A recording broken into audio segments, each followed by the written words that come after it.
Bien, vamos a iniciar entonces esta ya clase número 12 de estudios bíblicos. Lo haremos puesto en pie, como lo hacemos siempre, en oración, bajo la bendición del Padre, Hijo y Espíritu Santo de Dios. Amén. En oración, Señor, te damos gracias porque podemos llegar un día más, Señor, a concurrir a escuchar su palabra, a estudiarla, a meditar en las enseñanzas importantes que cambian nuestra vida. Y también, Señor amado, a tener un momento de comunión con un común espíritu, Señor amado, que es de conocerte más, con el propósito, Señor amado, de estudiar la revelación que está allí contenida en el libro de la Génesis. Gracias, Señor, porque usted nos da esta oportunidad. Le pido, Señor, que me ayude para poder también, Señor amado, ser el expositor esta tarde, ser usado con gracia, Señor amado, y dirigido por su Espíritu Santo, sin el cual nada podríamos hacer. Bendiga a mis hermanos que hoy están y aquellos que vienen de camino también, que permitan que puedan llegar a tiempo y puedan también recibir esta palabra. En el nombre de Jesús. Amén. Amén. Gloria para el Señor. Gloria a Dios. Gloria a Dios. Gloria a para Dios. siempre. Muy bien, toma asiento. Estuvimos viendo la clase anterior, la historia de Babel, la historia de la Torre de Babel. ¿Se acuerdan? Amén. Algunas de las cosas que pudimos darnos cuenta que habían pasado muy pocos años, según las genealogías. Noé todavía estaba vivo cuando los hombres nuevamente se rebelan contra Dios. Encontramos de que esta era una torre que los hombres comenzaron, ¿cierto?, a construir. Se juntaron con el propósito de poder hacerse de un nombre, de hacerse de una fama o de ser recordados, ¿verdad?, como grandes personajes. Y era un deseo que no estaba relacionado con agradar a Dios o con servir a Dios o hacer algo bajo la voluntad de Dios, sino por el contrario, era un ímpetu comunitario de las personas de poder desafiar al Dios que hace muy pocos años le había mandado el diluvio. Entonces vimos, cierto, de que esta torre se construyó en lo que actualmente se cree que es la actual Irak, donde están hoy día, cierto, restos de lo que son algunas, no son pirámides, dijimos el otro día que tenían otro nombre, zigurats. Esas zigurats que son unas pirámides, y particularmente ellos tienen una que está relacionada, tienen, digamos, en realidad no tienen una, tienen la base donde estuvo, y han encontrado en ese lugar, ¿verdad?, los ladrillos con la misma técnica que explica la Biblia, que se cosieron ladrillos de tierra para poder hacer esta edificación. Y a diferencia del relato bíblico, en lo que circula, la información que se tiene, esa zigurat que está hoy día en Irak, antiguamente Babilonia, según los estudiosos, estaría relacionada con una torre que había edificado Nabucodonosor, ¿ya?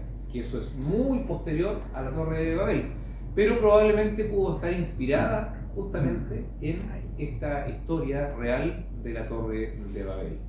Ahora, la Torre de Babel, por los cálculos de edificación, se cree, porque esto no se puede comprobar, se cree que medía de 60 a 90 metros como máximo, 90 metros. Hoy día, de 90 metros, usted tiene un edificio de, ¿cuánto?, de 25 pisos, de 26 pisos, más o menos, 90 metros. Entonces, era una obra para su tiempo, de una tecnología muy avanzada, de una edificación muy avanzada, y que en la cima, al menos la de Babilonia, tenía, ¿cierto?, un pequeño como templo, ¿no?, para poder adorar a los dioses que ellos tenían. Dijimos también de que este acto soberbio era una marca esculpida en el carácter del hombre, que viene, ¿cierto?, ¿de quién? ¿Se acuerdan? ¿Quién dijo: subiré a lo alto junto a las estrellas del sur y me sentaré y seré semejante al Altísimo? ¿Quién dijo eso? Lucifer. Lucifer, sí. Entonces, otra vez vemos que así como sembró en Eva y también en Adán, que escuchó todo, el rebelarse contra Dios también sembró en los corazones de estos hombres. Vemos la misma marca, vemos el mismo autor del pensamiento. Y aquí era una torre que llegaría hasta el cielo. Y según hermano Flavio Josefo, escritor judeo-romano, que escribió por ahí por el año 94, un libro llamado Antigüedades de Israel. Él no es un cristiano, siempre lo digo, dentro de lo que él escribe, y se refiere a este punto particular de la Torre de Babel. Dice que los hombres dijeron que si Dios volvía a llenar la tierra de agua, ellos vencerían a Dios con su torre. ¿Ya? Eso dijo este historiador. Entonces, ¿interpreta o no el pensamiento? Yo creo que interpreta el pensamiento de lo que estos hombres realmente querían hacer. Vimos que el primer grande fue Nimrod. ¿Se acuerdan? Nimrod, sí. Un hombre cazador. ¿Quién lo había hecho grande y poderoso y fuerte y cazador? ¿Solo se hizo o alguien participó en eso? ¿Se acuerdan? ¿Quién lo hizo grande? A ver, le voy a dar una pista. Si alguno de ustedes es una persona atleta, vigorosa, poderosa además, y conocida entre las personas, ¿quién lo ha hecho usted así? Dios.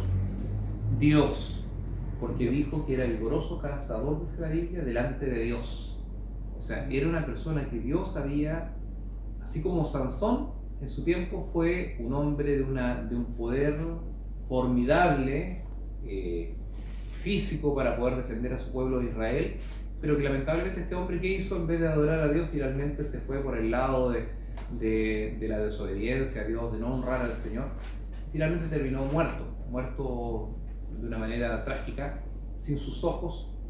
De esta misma manera, ¿quién le dio esa fuerza a Sansón? Fue Dios.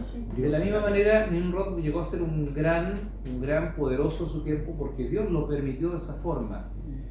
Sin embargo, él no honró a Dios con esto. Él quiso, al contrario, hermano, rebelarse. Fue un constructor de ciudades, construyó varias ciudades, hermanos, que las menciona también, donde estuvimos, ¿cierto?, leyendo esta historia en el capítulo 11. Y podemos decir, ¿cierto?, que la historia se repite. Habían pasado, hermano, nada más que 101 años del diluvio, y la raza humana otra vez estaba perdida. 101 años. Y ahora, hermanos, nos corresponde ver la historia de Abraham, pero antes de pasar a la historia de Abraham, que ya Abraham es un nombre más conocido, ¿sí? Antes de pasar a este texto, quiero que podamos pasar a ver un video. Miren, no son pocos minutos, vamos a ver unos 10, unos 15 minutos de un video, ¿ya? Y quiero que usted vaya relacionando lo que usted ha ido aprendiendo con este video. El video va a explicar un poquitito una pregunta que hizo el hermano Bernardo la última vez, que era de dónde salieron, ¿cierto?, las diferentes razas, ¿cierto? Bueno,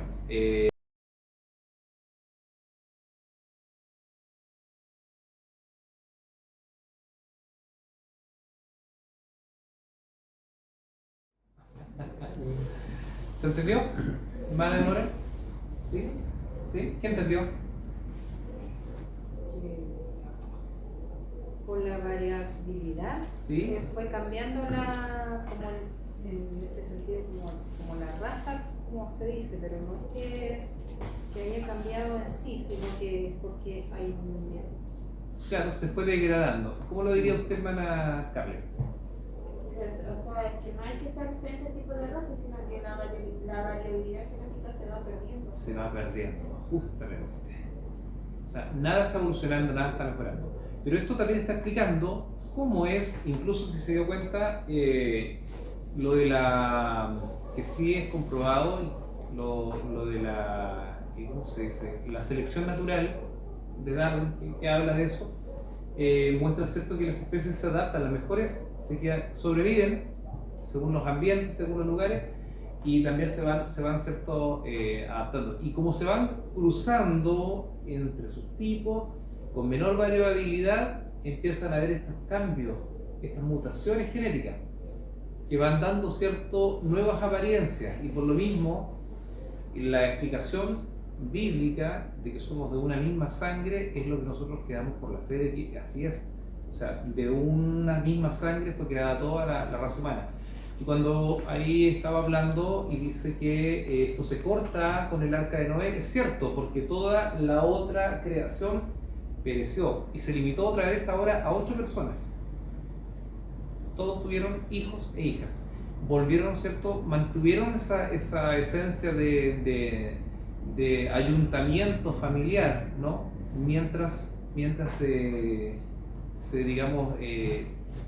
mientras la raza humana otra vez, ¿cierto?, volvía a expandirse, pero ya luego, 2500 años después, Dios habla a través del pueblo de Israel, a través de la ley, y muestra que esto debe detenerse, porque esto tiene obviamente, en adelante tiene una degeneración de genes terrible que provoca problemas físicos a los que nacen en esas condiciones.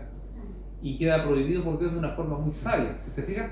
Entonces, esa puede ser la explicación más cercana a por qué hay diferentes tipos de colores. Ahora, más adelante, porque yo voy a enviar igual al WhatsApp ese video para que lo puedan ver completo, es bien interesante, explica cómo, por ejemplo, después Charles Darwin, él escribe otro libro que dice, en vez de el inicio de la especie, ahora es cierto el inicio del ser humano, y él clasifica a los seres humanos según su color, como superiores a los negritos.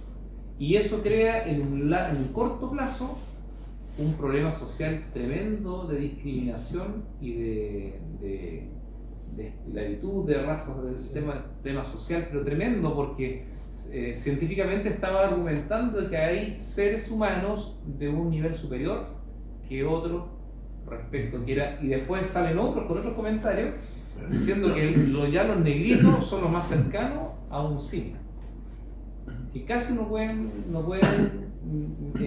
encajar en el grupo de los seres humanos. Eso dio para mucho, ¿ya?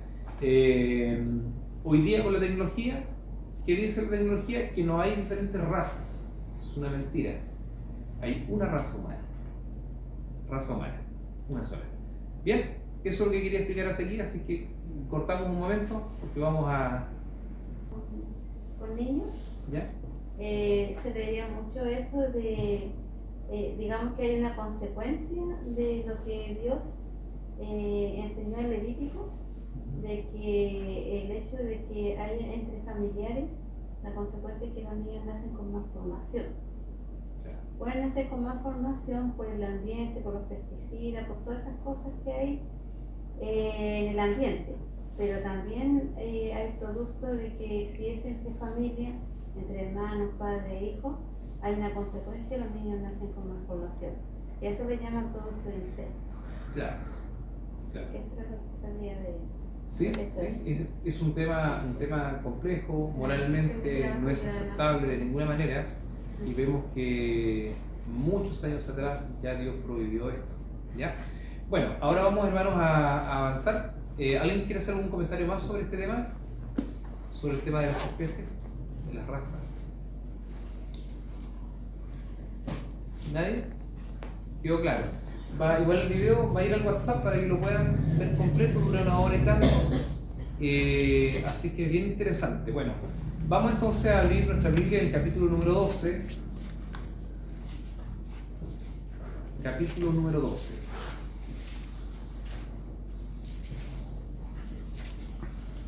A ver,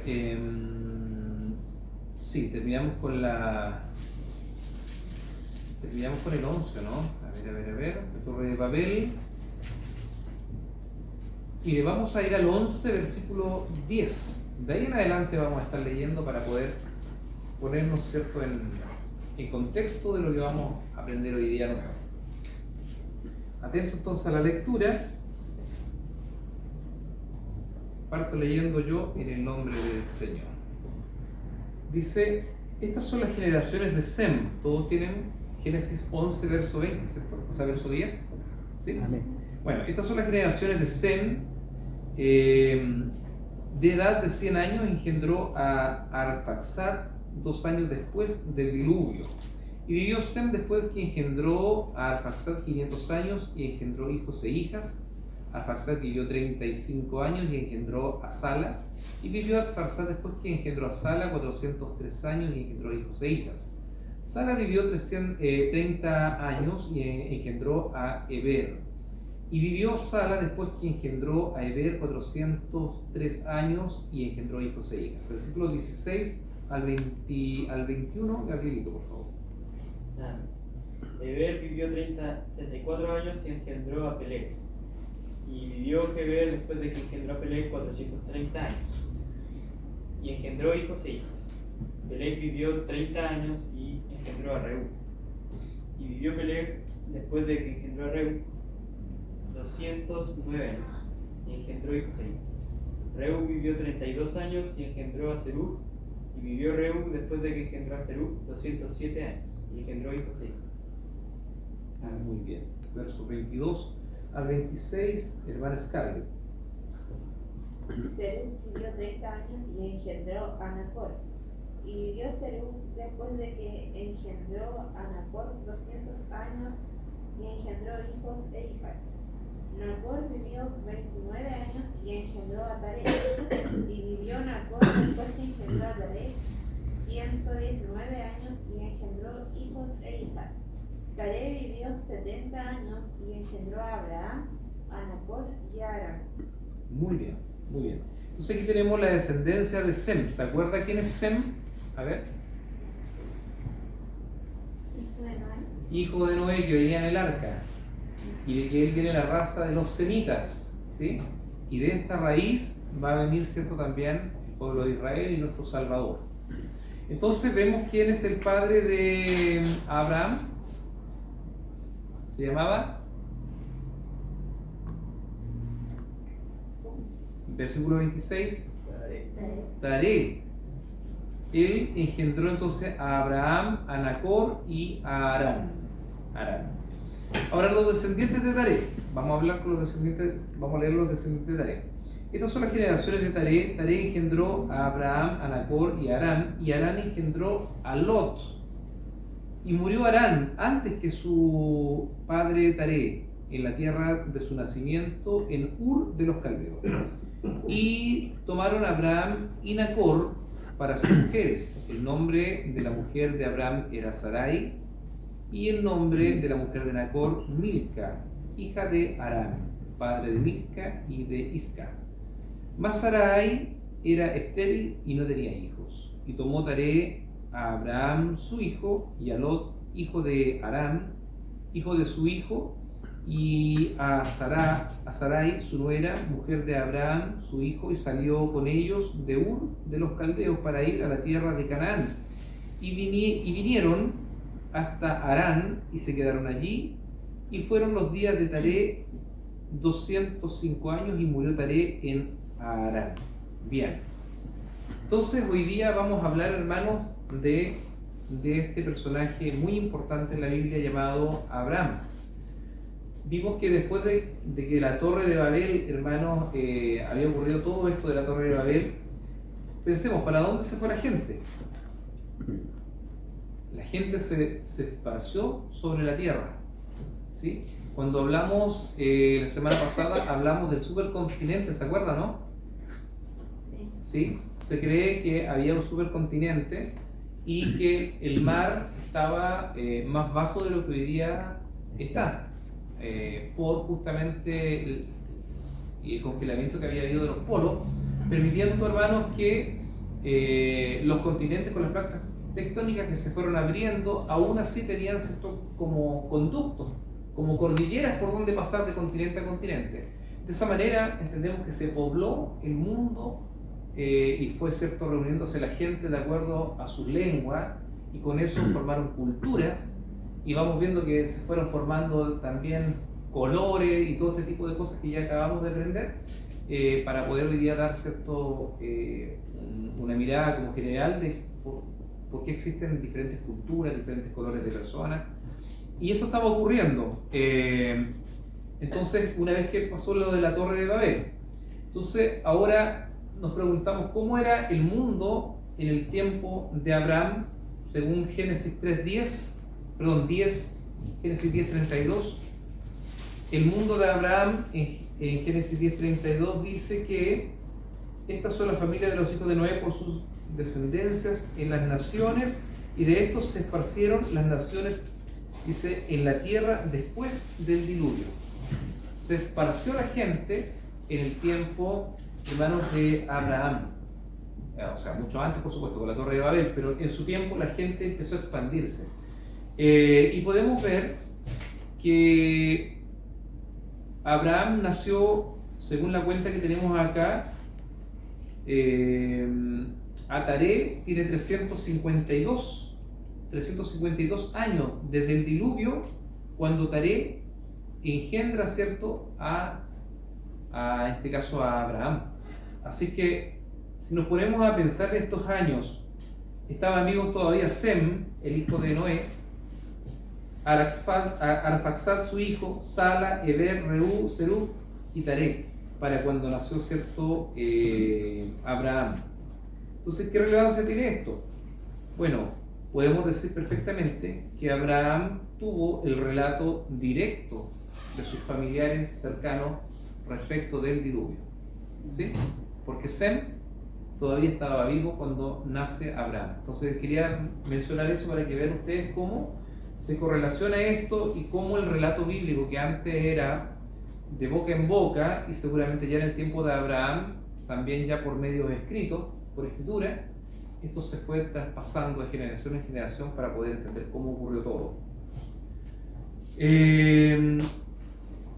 Bueno,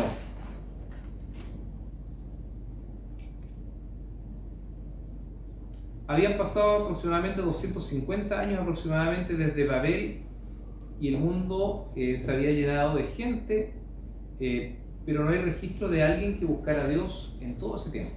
Después de Babel, aproximadamente 250 años, no se sabe de alguien que ofrezca holocausto, que diga la Biblia que existía en ese tiempo y que adoraba a Dios.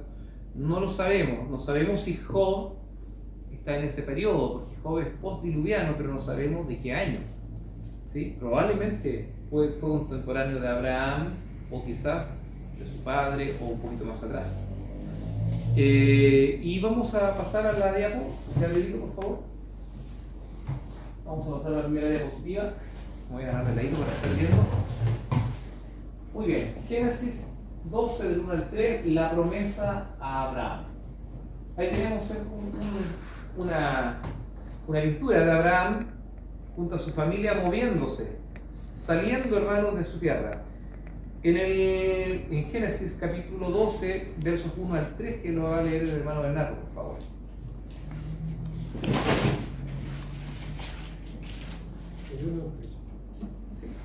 Pero Jehová había dicho a Abraham: vete de tu tierra y de tu parentela y de la casa de tu padre a la tierra que te mostraré. Y haré de ti una nación grande, y te bendeciré y engrandeceré tu nombre y serás bendición. Bendeciré a los que te bendijeren, y a los que te maldijeren maldeciré, y serán benditas en ti todas las familias de la tierra. Hasta ahí. Muchas gracias, hermano Bernardo. Entonces, tiene un encuentro Abraham, Dios lo llama a Abraham, y había dicho a Abraham estas promesas. ¿Quién le prometió? Aquí hay 6 promesas. Podemos identificarlas. Vamos leyendo la primera. ¿Cuál sería? Pero Jehová había dicho a Abraham: vete de tu tierra y de tu parentela y de casa de tu padre a la tierra que te mostraré.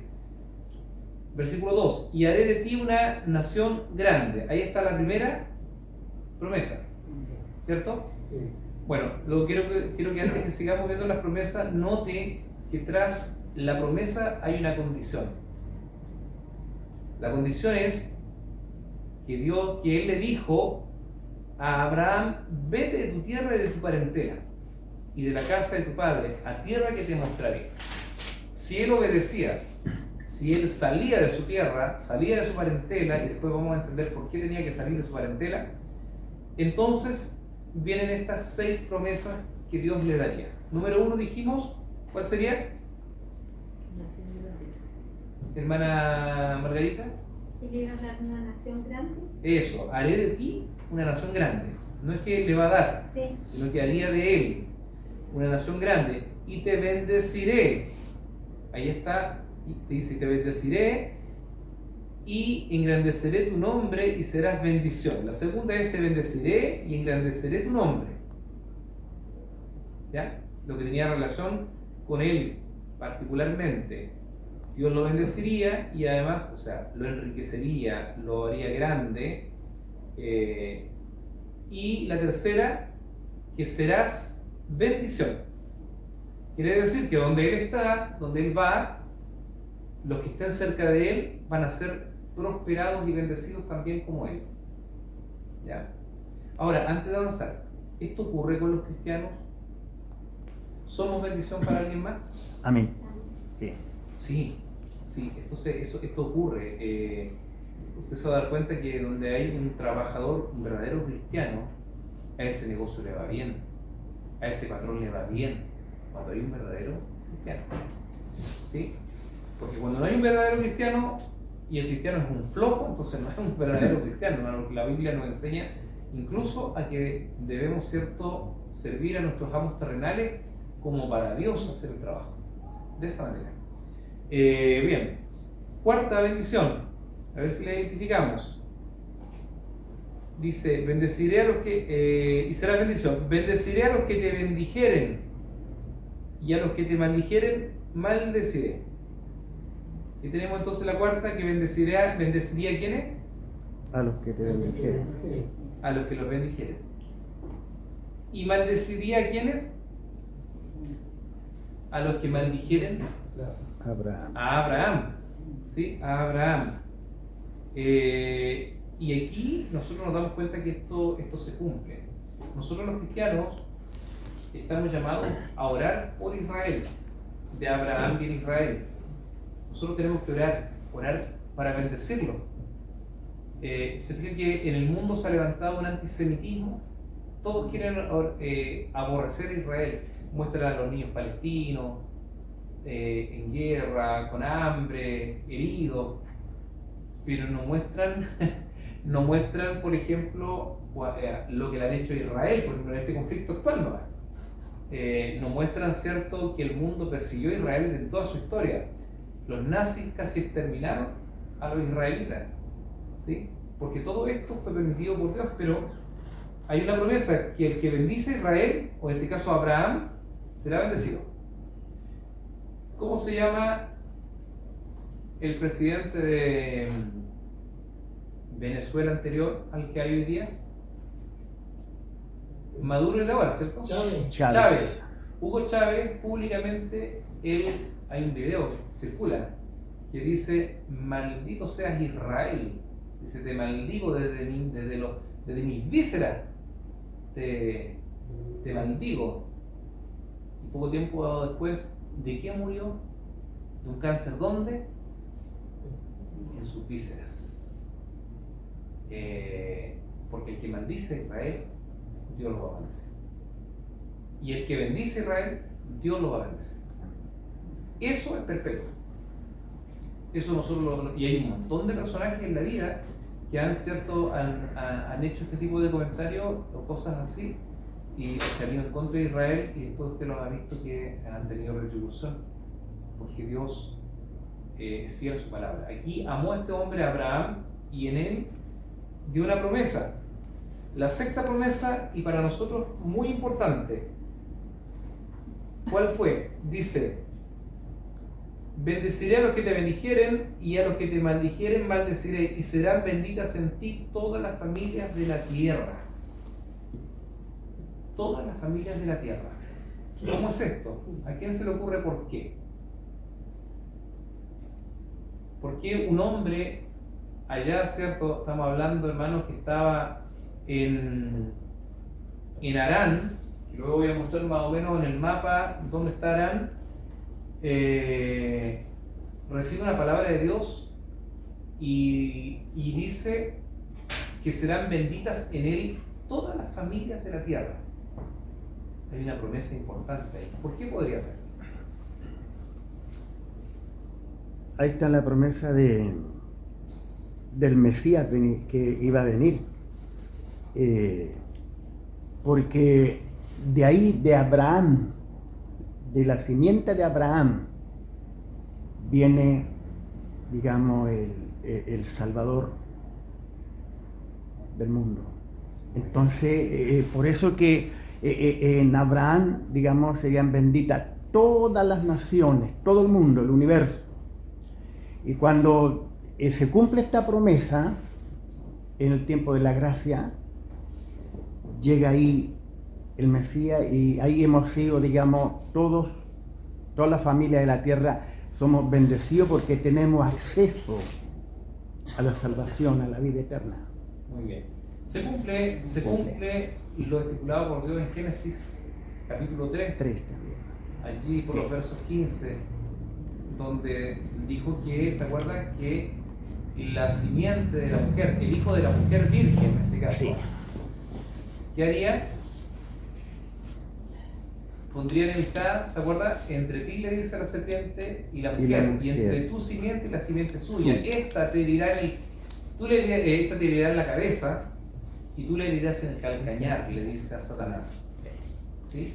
En esa profecía está allí, hermanos, la promesa de Jesucristo, que vendría a poner punto final a la historia de Satanás y a la historia de muerte dada por Satanás.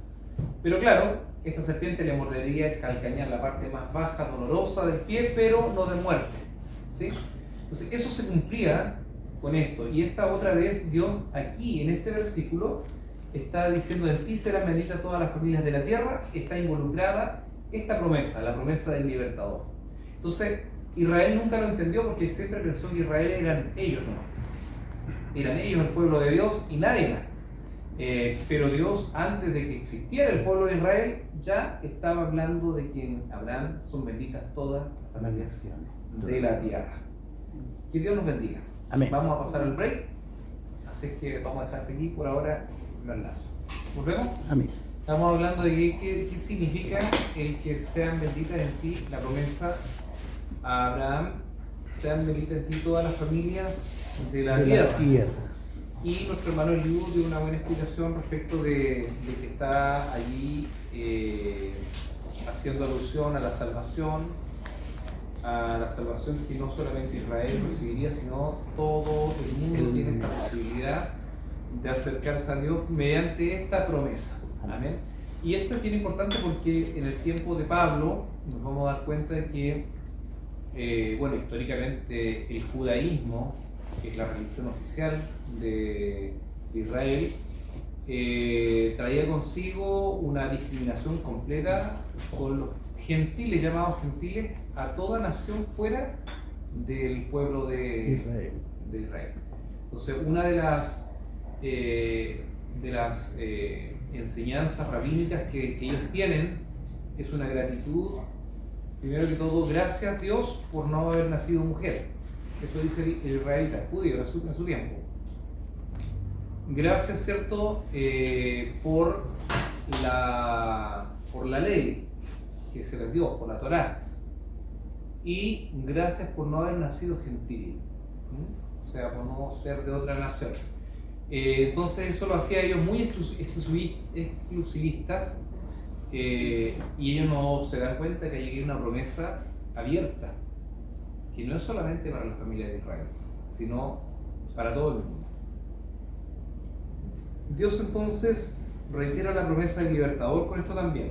Ahora, piense esto, al igual que a Noé, ¿qué derecho tiene Dios de mandar a Abraham a salir de su parentela, donde estaba su familia, ahí en Ur de los caldeos?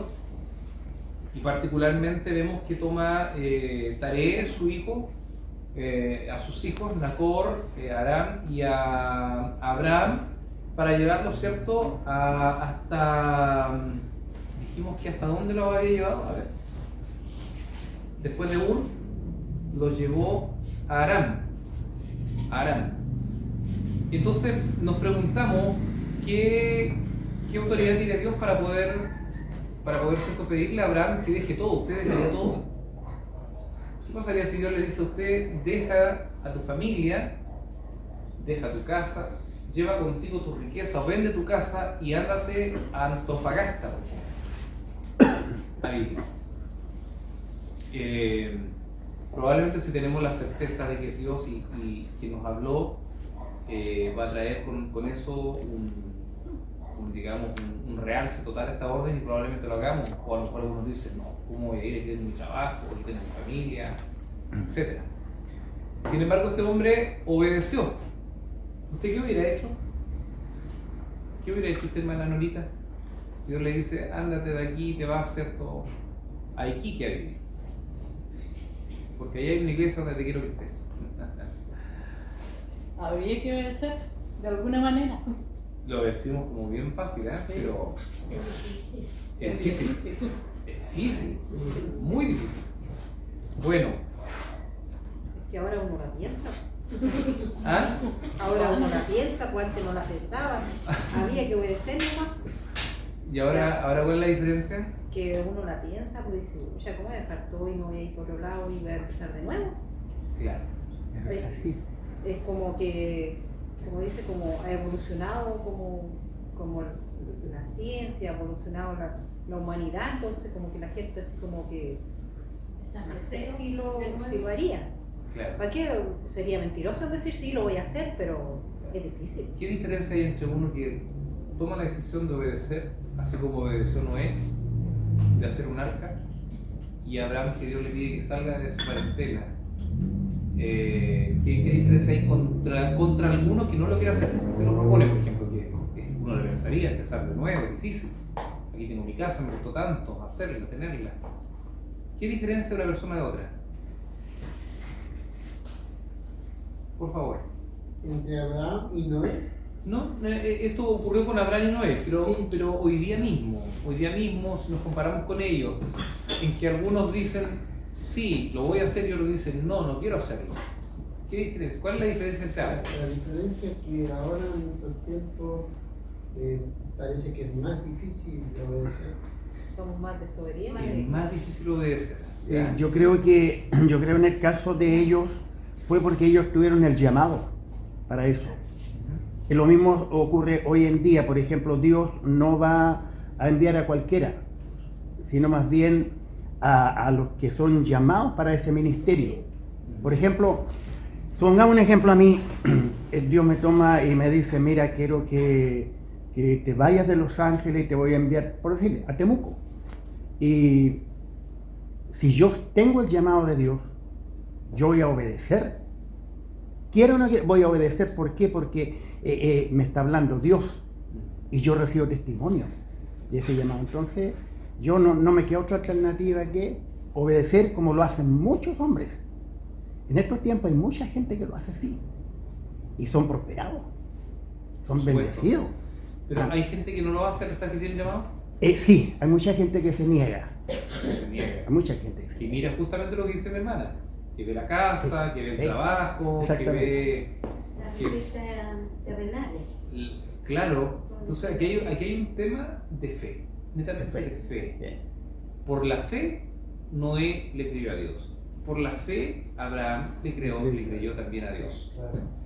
Y el ejemplo para nosotros es ese, que por la fe nosotros también caminamos, también Andamos. servimos a Dios. Por eso estamos en el estudio bíblico hoy día, por la fe, que creemos que es importante conocer a Dios a través de la Escritura. Ahora, vemos cierto que ¿por qué Dios le pidió eso a ese hombre? ¿Por qué le pidió que se fuese? Y vamos a abrir el libro de Josué, capítulo 24. Por favor, búsquenlo en su Biblia, que Gabrielito, tú le ayudas ahí. El versículo 2. ¿El 2? El 2. Amén. Y dijo Josué a todo el pueblo, así dice Jehová, Dios de Israel, vuestros padres habitaron antiguamente al otro lado del río, esto es Taré, padre de Abraham y de Nacor, y servían a dioses extraños. Ahí está. Está ahí. Entonces, Dios saca a Abraham del lugar de idolatría. Porque su padre, su familia y toda la gente de ese lugar, ¿qué hacían? Según lo que dice Josué, que está muchos años después, ellos, ¿cierto?, servían a dioses extraños. Servían a dioses extraños. Entonces, si usted se pregunta por qué Abraham comienza a hacer un viaje, que es un viaje tremendo, hermano, lo hace por la fe, pero Dios lo saca por una razón. Dios lo va a usar a él, pero donde él está al lado de su familia, donde hay idolatría. Idolatría, que es adorar otros dioses. ¿Ya?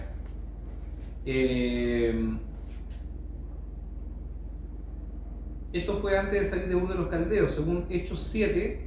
En Hechos 7 encontramos varias cosas importantes que vamos a ver también, pero quiero primero que abramos la siguiente diapo, Gabriel, por favor. Bueno, en la siguiente diapo encontramos que la distancia desde donde comienza la línea roja, dice Ur, es Ur de los Caldeos, está en inglés. Ur of the Chaldeans, no se dice así, pero Ur de los Caldeos, hasta Harán, donde estaba en este punto, cuando Dios le habla a Abraham, tienes aproximadamente 960 kilómetros. Ya habían recorrido con su padre, ¿sí? Pero ahora, en Harán, estando en Harán, le pide que se vaya a Canaán. Y esos son aproximadamente 650 kilómetros. 650 kilómetros. Imagínense la distancia en una época donde los medios de transporte apenas eran, puede haber sido una carreta, unos asnos, un camello, mucho a pie. Él iba con su esposa, él iba con su hermano, iba con, aquí vamos a ver, con su sobrino Lot, con todas sus posesiones. Imagínense, con su rebaño, con sus tiendas, todo lo que significa trasladarse en un campamento para recorrer esa cantidad. No era algo fácil. No era algo fácil, hermano. Son muchos kilómetros, si los consideran que los hizo a pie, en poca carreta. Realmente es una proeza esa distancia. Ahora, Dios lo sacó entonces por la idolatría que había en ese lugar. ¿Cuánto conocía Abraham a Dios? Por los hechos históricos, ¿cierto?, que tenemos, podemos decir que lo que sus ancestros le pudieron haber enseñado de Dios, ¿ya? Y se acercaba a Dios por medio del sacrificio de un cordero. Él sí practicaba el sacrificio del cordero para poder sentir el perdón de los pecados. ¿Cómo podría haber sido esta digamos, transferencia de información? Adán le contó a Matusalén, por ejemplo, ¿no? Matusalén es el hombre más viejo de la historia. Matusalén a Sem, o en este caso Noé, podría haber sido a Sem su hijo, Sem a Abraham. ¿Sería posible? Sí. En los tiempos en que vivió Abraham ya dijimos que había generaciones. Sem estaba vivo cuando nace Abraham. Abraham, hermano, sale a los 75 años aproximadamente de edad desde ese lugar, cuando ya muere su padre Taré. ¿Cómo se llamaba la esposa según lo que leímos acá? Abraham. De Abraham. Sarai. Sarai, ¿cierto? Después nos vamos a dar cuenta que Dios le cambia el nombre, ¿sí? Le da el nombre Sara, y a él le da también el nombre ahora no de Abraham, como está escrito, sino que como Abraham, con una H intermedia, que también después vamos a aprender qué significa cuando corresponda a ver los nombres de ellos. ¿Cuál es el inconveniente entonces que él tenía para ser una gran nación como Dios se lo estaba prometiendo? Según lo que leímos, leamos, a ver. Pero Jehová había dicho a Abraham: vete de tu parentela, de la casa de tu padre, y haré de ti una nación grande. Ahí está la promesa. Y se fue Abraham como Jehová le había dicho, y Lot fue con él, su sobrino, ¿ya? Hijo de Harán, su hermano. Y era Abraham de edad de 75 años cuando salió de Harán. Tomó pues Abraham a Sarai, su mujer, y a Lot, hijo de su hermano, y todos sus bienes que había ganado, y las personas que habían adquirido en Harán. Y salieron para ir a tierra de Canaán, a tierra de Canaán llegaron. Y pasó Abraham por aquella tierra hasta el lugar de Siquem, hasta el encino de Moré, y el cananeo estaba entonces en la tierra. Y apareció Jehová a Abraham y le dijo: a tu descendencia daré esta tierra, y edificó allí un altar a Jehová, quien le había aparecido. Bueno, vamos a ver, ¿cierto? Quiero ver el momento en que él habla, ¿cierto?, de que no tiene prole. Vamos a ver eso. Creo que en el versículo 17. A ver. No, eso no fue. Vamos a seguir leyendo, a ver. Sigamos leyendo. Dice el versículo 8. Luego se pasó de allí a un monte al oriente de Betel y plantó su tienda, teniendo a Betel al occidente y a Jai al oriente, y edificó allí altar a Jehová e invocó el nombre de Jehová. Y Abraham partió de allí caminando y yendo hacia el Negev. Abraham en Egipto. Hubo entonces hambre en la tierra y descendió Abraham a Egipto para morar allá, porque era grande hambre en la tierra, el hambre en la tierra. Y aconteció que cuando estaba para entrar a Egipto, dijo a Sarai su mujer: he aquí, ahora conozco que eres mujer de hermoso aspecto, y cuando te vean los egipcios dirán: su mujer es, y me matarán a mí, y a ti te reservarán la vida. Versículos 13 al 15, hermana Nora. Ahora pues, di que eres mi hermana, para que me vaya bien por causa tuya, y viva mi alma por causa de ti. Y aconteció que cuando entró Abraham en Egipto, los egipcios vieron que la mujer era hermosa en gran manera. También vieron los príncipes de Faraón y la alabaron delante de él, y fue llevada la mujer a casa de Faraón. Amén. Versículos 16 al 18, hermana Mercedes. Este trató bien por causa de ella a Abraham, que tuvo ovejas, vacas, asnos, siervos, criadas, asnas y camellos. Pero Jehová hirió al faraón y a su casa con grandes plagas por causa de Sarai, mujer de Abraham. Entonces el faraón llamó a Abraham y le dijo: ¿qué es esto que has hecho conmigo? ¿Por qué no me declaraste que era tu mujer? ¿Por qué dijiste: es mi hermana, poniéndome en ocasión de tomarla para mí por mujer? Ahora pues, aquí está tu mujer, tómala y vete. Y el faraón ordenó a su gente que escoltara a Abraham y a su mujer con todo lo que tenía. Muy bien, muchas gracias. Allí tenemos, ¿cierto?, el paso de Abraham por Egipto. Vemos entonces que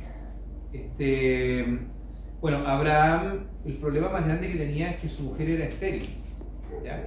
Entonces la promesa de que Dios le daría prole, que le daría una descendencia grande, iba a ser un pueblo, tenía un problema. ¿Cuál era el problema entonces? Es que Sarai era estéril. Y aquí vemos, hermanos, que Abraham pasa este tiempo de pasar por Egipto cuando llega circunstancialmente hambre sobre la tierra. Una hambruna general obliga a Abraham a irse a Egipto. Y aquí él hace algo que, ¿cómo lo ven ustedes? Él dice: mira, cuando te vean que es tan hermosa, le dice a su esposa, dirán, ¿cierto?, es su esposa, matémoslo para quedarnos con su esposa. Entonces di que eres mi hermana.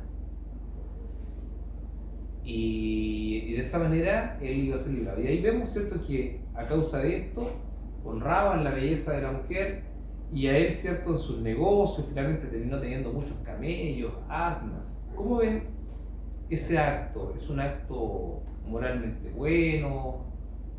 ¿Es malo? ¿Qué opinan? Vale, porque se aprovechó de la belleza de su esposa. Se aprovechó de la belleza de su esposa. Yo pienso que mintió. Mintió. Para tener algo que quizás no. Mintió. Entonces, ¿Abraham era un hombre perfecto, santo delante de Dios para que Dios lo escogiera? ¿O no? ¿No, cierto? ¿No? mintió porque tuvo miedo de perder la vida, mintió. Y resulta que cuando Faraón se entera de esto, él temió porque dice que Jehová hirió a Faraón y a su casa con grandes plagas por causa de Sarai, la mujer de Abraham. Entonces Faraón llamó a Abraham y le dijo: ¿qué es esto que has hecho conmigo? ¿Por qué no me declaraste que era tu mujer? Dice: ¿por qué dijiste es mi hermana, poniéndome en ocasión de tomarla para mí por mujer? Ahora pues, he aquí tu mujer, tómala y vete. Y lo echó. Entonces Faraón dio orden a su gente acerca de Abraham y le acompañaron y a su mujer con todo lo que tenía. Salió en todo caso enriquecido de Egipto. Salió enriquecido.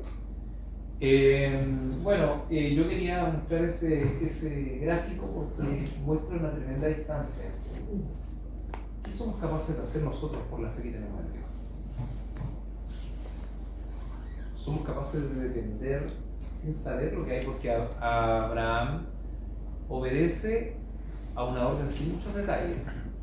No le dice Dios: mira, te va a pasar esto y esto otro, y te voy a dar hijos de la siguiente manera.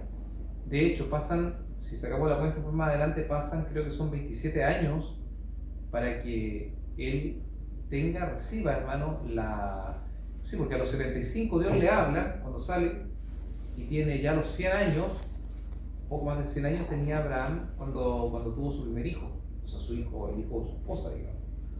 Entonces, Dios nos da muchos detalles y él tiene que caminar en obediencia, en fe.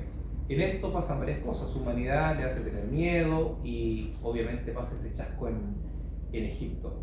Pero nosotros, ¿qué seríamos capaces de hacer porque Dios lo pide? ¿Sería capaz usted de hacer algo porque Dios lo pide? ¿O sería capaz usted de no hacer algo porque Dios pide que no lo hagas? Yo siempre digo, ¿sabe? Yo no tengo mucha experiencia, soy una persona que, bueno, algunas tengo, pero yo tengo que contarle lo que yo vivo, lo que yo viví. Por ejemplo, cuando mi Isaíto tenía un año, nació Misael cuando ya teníamos la casa. Todavía no teníamos, mi esposa estaba, parece, embarazada de Misael.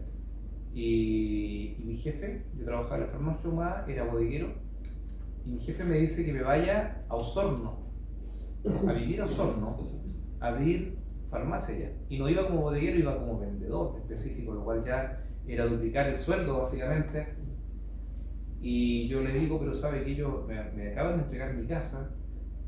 Sí, mi salido ya era así chiquito, guaguito. Y me dice: pero arriéndala, es más, nosotros pagamos tu arriendo allá, porque necesitamos gente de confianza. Para abrir la farmacia, porque farmacia Humana no había en el sur hace tiempo todavía. Y este jefe, que era mi jefe directo, lo habían ascendido y quería llevar gente para allá. Y sabe que con mi esposa lo pensamos. Y dijimos: mira, una buena oportunidad de trabajo, me iría bien. Y la casa, bueno, sí, es bendición de Dios, Dios nos dio esta casa, pero la podemos arrendar, y etc. Y la iglesia. Sí, pero es que allá también hay iglesia. No es esa la visión a veces de las personas. Allá también hay iglesia. Pero es que nosotros sentimos en nuestro corazón que Dios nos había plantado aquí. Nuestra familia estaba aquí. Pero en ese momento, cuando uno es joven, piensa que uno puede volar nomás y surgir, y piensa que ese es su futuro. Y sabe que dije que no.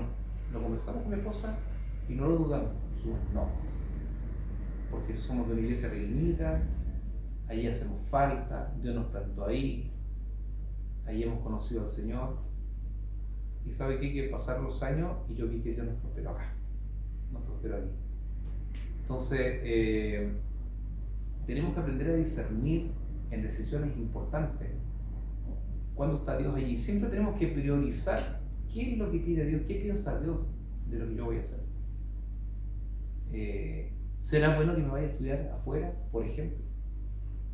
Mi hijo Misael tuvo ese mismo dilema antes de entrar a la universidad. Estaba complicado porque él se quería ir a toda costa a Concepción. Habíamos hasta ido a visitar la universidad donde él quería ir. Se quería ir a la Universidad de Concepción. Y sabe que nosotros temíamos, no, ojalá que no le llevamos la contra porque finalmente queríamos apoyarlo.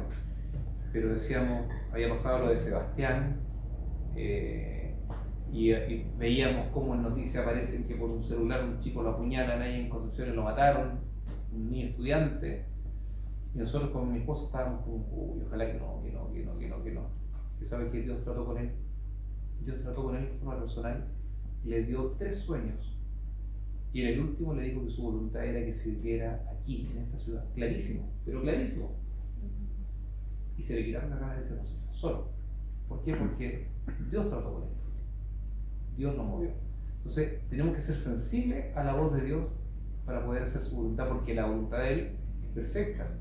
La nuestra puede ser perfecta, creemos que allá está el éxito, allá está lo bueno, pero resulta que Dios tiene otra cosa preparada para nosotros que en el momento nosotros no vemos, no entendemos. Entonces quería contar eso porque es importante que podamos ver que Dios está en control de todas las cosas. Mire, el siguiente tema va a ser relacionado a Abraham y Lot, pero ya lo vamos a ver en la próxima clase porque ya pasó la hora. Así es que hasta aquí, ¿algún comentario sobre lo que hemos hablado? Doy unos minutos para que puedan aportar algo o algo que les llamó la atención, algo que les gustó, algo que no les gustó, alguna pregunta que quedó inconclusa. Gabrielito, ¿algo? ¿No? No, lo único que lo más que me ha llamado la atención es lo de Abraham cuando se fue a Egipto y tuvo que mentir porque había mucha necesidad para él y su gente que llevaba por hambre y todas esas cosas. Entonces él pienso que mintió para salvar a su gente o no sé. Pero es mentir igual. Claro, es mentira. Es mentir igual. Claro. Sí. Tal vez Estaba en un problema. estaba en un problema, claro. No dio la solución y actuó. No es la primera vez que él va a hacer esto. Porque la segunda vez él empieza a ver que falta cómo es que Dios le va a dar descendencia y resulta que no tiene ni un hijo y su mujer ya era viejita. Ya perdió la costumbre de las mujeres, ya no tenía reglas, así que no había posibilidad. Y entonces a la mujer se le ocurrió la idea de que a lo mejor es que, según la cultura, yo tengo una esclava y los hijos de esa esclava son míos, son mis hijos, son míos. No son de la esclava, son míos, porque ella es mi propiedad. Entonces, llégate a mi esclava y ten un hijo con ella y ese hijo nacerá en mis rodillas y será nuestro hijo. Así que le solucionó el problema otra vez a Abraham, pero resulta que no era lo que Dios pedía, no era lo que Dios quería, lo que estaba en su perfecta voluntad, que lo vamos a ver después. Y otra vez vemos ahí a la gente buscando su propio arreglo para poder solucionar una situación. La de Egipto, veo justamente a Abraham haciendo lo mismo, solucionando algo a través de una mentira. Dios jamás va a aceptar ni va a aprobar eso. De hecho, es una de las cosas que manchan de alguna manera el testimonio de Abraham. Así como también, ¿qué fue lo que manchó el testimonio de Noé? ¿Sí? ¿Pero qué más? ¿Cuál fue la consecuencia? Hermanas que están atrás, ¿se acuerdan? ¿Cuál fue la consecuencia? ¿Se acuerdan de Noé? Que plantó una viña. Se embriagó. ¿Y qué pasó? Y se desnudó. Se desnudó. Y su hijo, ¿cierto? Lo vieron, uno de ellos lo vio, fue malicioso, llevó este chico a sus hermanos en vez de taparlo, y esto trajo maldición. Maldijo a su generación, maldijo a los hijos de Cam. Y de ahí vienen, ¿cierto?, todos los cananeos. Tiene todo este pueblo idólatra, fue maldito. Bien, vamos a alguna pregunta. ¿Usted iba a decir algo, hermano? ¿No? ¿Semana atrás? ¿No? Ya, muy bien. Hasta aquí dejamos la clase entonces. Vamos a despedirnos en oración. Le pedí que se ponga de pie. Hermana Margarita, tenga la bendición. Padre Celestial, te damos las gracias, Señor, por el privilegio que usted nos da, esta bendición de poder aprender en tu palabra. Gracias, al expositor, a nuestro hermano que nos ha podido enseñar, sea usted ayudándole también. Y sabemos que su tiempo que ocupa en esto, sabemos que es de bendición. Y pidiéndole que usted sea cada día viendo nuestro entendimiento, cada vez que tengamos esta clase, y que podamos también ser de provecho y poder también aplicar lo que usted nos enseña. Gracias, Señor, colocando una bendición para cada uno de los presentes y dando las gracias por todo. En nombre del Padre, del Hijo y del Espíritu Santo. Amén. Amén. Gloria a Dios, gloria a Dios, gloria a Dios.